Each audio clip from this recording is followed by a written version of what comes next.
हाय दोस्तों, मेरे YouTube channel को लाइक करें, कमेंट करें, शेयर करें, सब्सक्राइब करें तथा बेल आइकन को प्रेस करें। एक था जंगल। उस जंगल में एक शेर भोजन करके आराम कर रहा था। इतने में एक मक्खी उड़ती उड़ती वहां पहुंची। शेर ने 2-3 दिनों से स्नान नहीं किया था, इसलिए मक्खी शेर के कान के एकदम पास भिन भिन करने लगी। शेर को बहुत मुश्किल से नींद आई थी। उसने पंजा उठाया, मक्खी उड़ गई, लेकिन फिर से शेर के कान के पास भिन भिन शुरू हो गई। अब शेर को गुस्सा आया।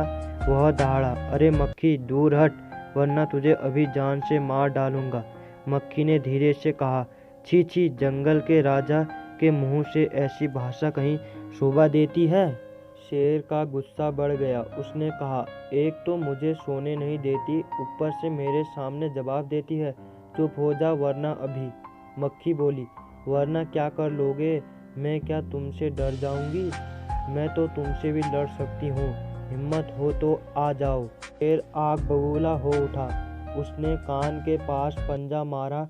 मक्खी उड़ गई, पर कान जरा छिल गया। मक्खी उड़कर शेर की नाक पर बैठी तो उसने मक्खी को फिर पंजा मारा। मक्खी उड़ गई। अब की बार शेर की नाक छिल गई। मक्खी कभी शेर के माथे पर बैठती, कभी गाल पर तो कभी गर्दन पर। शेर पंजा मारता जाता और खुद को घायल करता जाता। मक्खी तो फट से उड़ जाती। अंत में शेर ऊब गया, थक गया। वह बोला, मक्खी बहन, अब मुझे छोड़ो, मैं हारा और तुम जीतती। बस।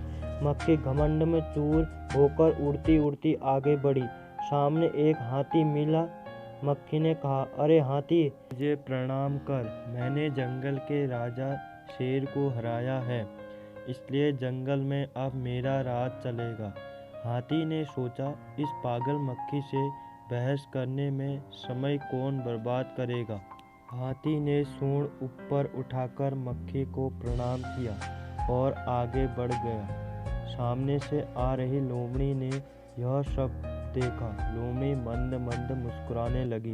इतने में मक्खी ने लोमड़ी से कहा, अरे लोमड़ी, चल मुझे प्रणाम कर। मैंने जंगल के राजा शेर और विशालकाय हाथी को भी दिया है।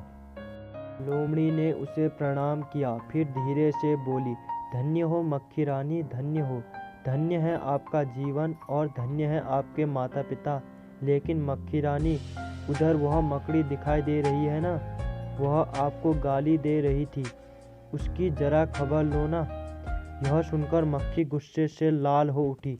मक्खी बोली, उस मकड़ी को तो मैं चुटकी बजाते खत्म कर देती हूँ।